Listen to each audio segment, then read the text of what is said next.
How to know you're living in a simulation in one easy step. You see headlines like this: SpaceX's astronomical IPO valuation. Not so crazy under certain conditions. I don't disagree with this. That's not what's so strange. What's shocking to me is that a number of analysts, commentators, so-called experts have commented on a potential $1.25, $1.5, even $1.7 plus trillion IPO valuation.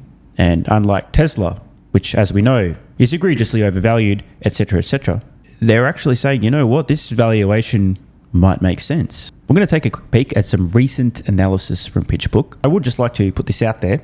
I personally will not be surprised if the SpaceX valuation ends up somewhere at IPO around $1.5 to $2 trillion.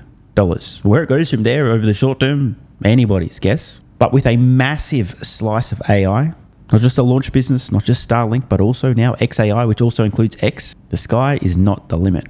So let's read this. The company's new rocket and its satellite internet business, aka Starlink, will be key to its growth and could justify its $1.5 trillion valuation. And before we go any further, I haven't actually read this yet. Conspicuously absent from this intro paragraph is any mention of XAI or X. I'm sure we'll get to that, but there are murmurs that OpenAI could IPO this year somewhere around a $1 trillion valuation. And I think over the long term, XAI is going to fly past OpenAI. So, moving on. SpaceX's proposed $1.5 trillion IPO valuation is not as absurd as it may sound. With a sum of the parts analysis of its space launch and satellite businesses, placing the company's fair value in the range of $1.1 trillion to $1.7 trillion. This is according to PitchBook research. By the way, maybe just a little bit of context. Back in 2015, just over a decade ago, SpaceX was a $12 billion valuation. So even on the low end here, we're looking at roughly 100x over roughly a decade. If SpaceX happened to be a publicly traded company back then and you dropped $10,000 in the stock, today you'd be sitting on about $1 million of SpaceX stock on the low end. Not bad. The challenge for investors ahead of the listing is that SpaceX has never filed a public financial statement, yet it is preparing to go public in what would be the largest offering in history, looking to raise as much as $50 billion, according to news reports. So on that $50 billion number, it's unconfirmed at this stage. I saw some guy with 3 first names a little while ago actually post this, claiming that his post had nothing to do with SpaceX, XAI, Tesla, IPOs or potential mergers. Definitely nothing to do with a million AI satellites. I'm not sure if he was being sarcastic, but this table on screen now accompanying that post showed what a $50 billion raise would look like as a percent of market capitalization. For example, if definitely not SpaceX were to IPO for $1.5 trillion in terms of market cap, a $50 billion raise would represent 3.33%. At a $2 trillion valuation, 2.5%. $50 billion is a massive number, but relative to a 1 point something or even $2 trillion company, it's really not that much. A million AI satellites ASAP is not going to be cheap. Back to the post. So investors are tasked with valuing a company with bold business projections, but with limited information about its books. And this is absolutely true. We do have a little bit of an idea about how well the launch business is going. We have a pretty clear idea about Starlink growth though.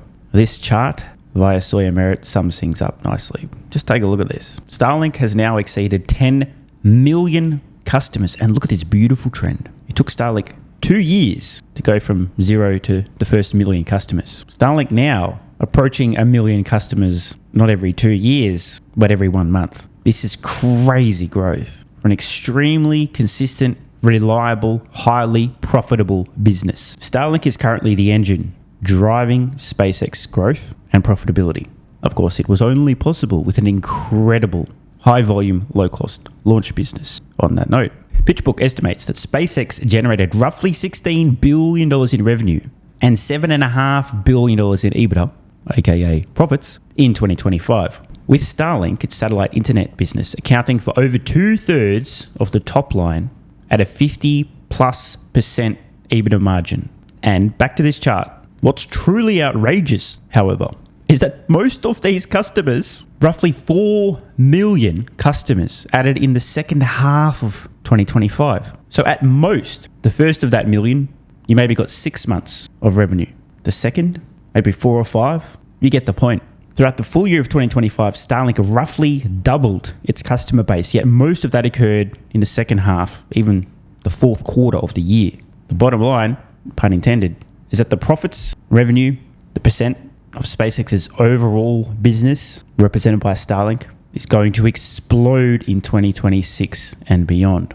Back to the article. Starlink's direct-to-cell phone service shifted from a network carrier-dependent roaming service to a spectrum-owning platform following SpaceX's $19.6 billion acquisition of EchoStar's wireless licenses, a purchase that exceeded SpaceX's entire 2025 revenue.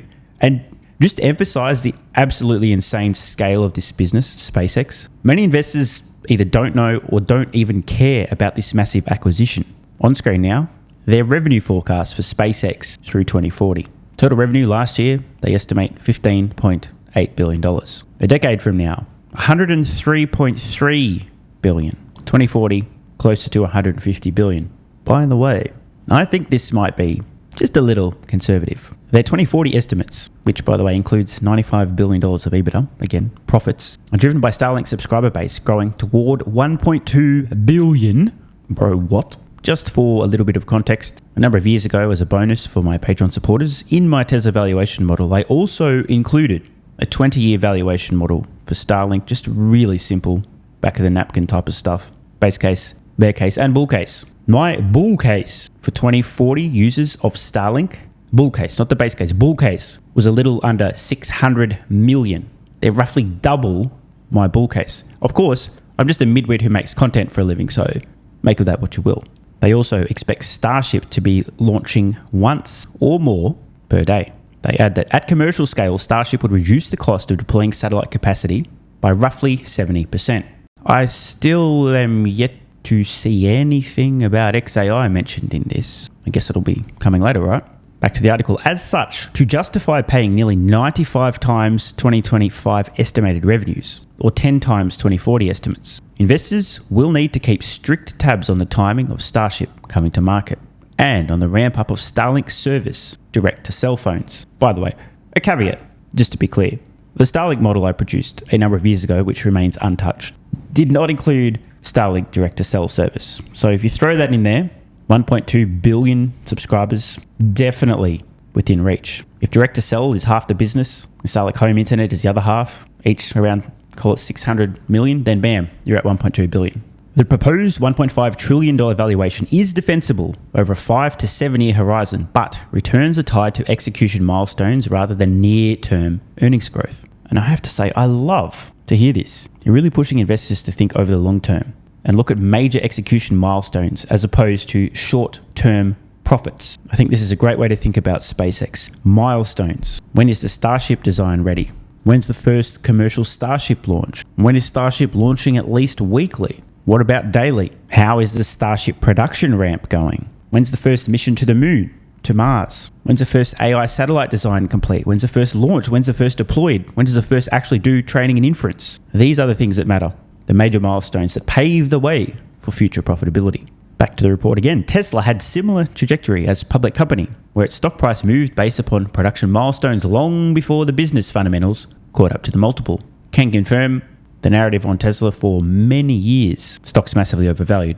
Doesn't make sense. Yet here we are today, Tesla's still one of the world's most valuable companies. Finally, I see XAI. Let's read this. SpaceX recently acquired XAI, valued, at least for now, at roughly $250 billion in an all-stock deal. While it did broaden the company's narrative as an AI plus space infrastructure platform ahead of the IPO, the move also adds business integration complexity that's difficult to underwrite.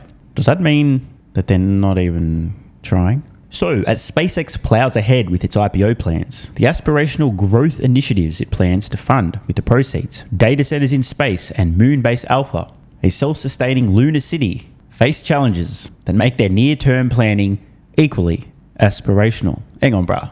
I don't think that this includes anything at all for XAI. Am I dumb? Or are they saying $1.1 to $1.7 trillion justified just based on the SpaceX launch business, Starlink, and that's it? So looking at another post from PitchBook on this same valuation, they do mention in this one the XAI acquisition. Let's just read this paragraph. SpaceX's February 2026 acquisition of XAI transforms its public market narrative from a rockets and internet company into a deeply integrated AI and space infrastructure platform. Exactly the profile the market is currently paying the highest premiums for. The financial contribution from XAI will be incremental in the early years, but AI businesses at this stage command significant multiples, and the synergies between SpaceX's infrastructure and XAI's compute ambitions reinforce a platform story that competitors have found nearly impossible to replicate. Yet, looking through this post, there's still only estimates for Starlink revenue and the launch services business. We see here, Starlink launch combined 150 billion. That's the number we saw before. The EBITDA 95. That's the number we saw before. They're not including anything for XAI, unless I'm dumb. Hey Grok, am I dumb? Are they including anything at all for XAI in their valuation model? Grok responds, yes, you are dumb. But in this particular case, no, they're not including anything at all to do with XAI or X in their valuation model. PitchBook Q1 2026 SpaceX Initiation Report. And the companion article, do not assign any value whatsoever to XAI or X/Twitter in the actual valuation model. It's strictly a sum of the parts analysis of SpaceX's core businesses only. Launch services, Starlink satellite broadband, and Starlink mobile, aka direct to sell. So in short, the $1.1 to $1.7 trillion range is pure SpaceX launch and Starlink math. So if they're getting up to $1.7 trillion just on launch and Starlink, what if investors around the IPO happen to roughly agree with that type of valuation, but also see a lot of opportunity and existing value in XAI and X? Remember, X money is currently about to launch and massively disrupt the global financial services industry, which, just to size it up for you, is currently roughly 1/3 of the global economy. Call it $30+ trillion alone. Does that mean a potential $2 trillion valuation? SpaceX IPO could be a bargain. Want more content? Early access? Bunch of perks? Click the links in the pinned comment. AG1 has been part of my daily health protocol for almost half a decade. It's packed full of vitamins and minerals and helps me fill in nutritional gaps while supporting energy, digestion, and immune function. It also has prebiotics and probiotics to promote gut health. I take my health very seriously, and so should you. Try AG1 today by visiting drinkag1.com/SMR or click the link in the pinned comment and enjoy a free welcome kit with vitamin D3 plus K2 and AG1 travel packs. That's drinkag1.com/SMR.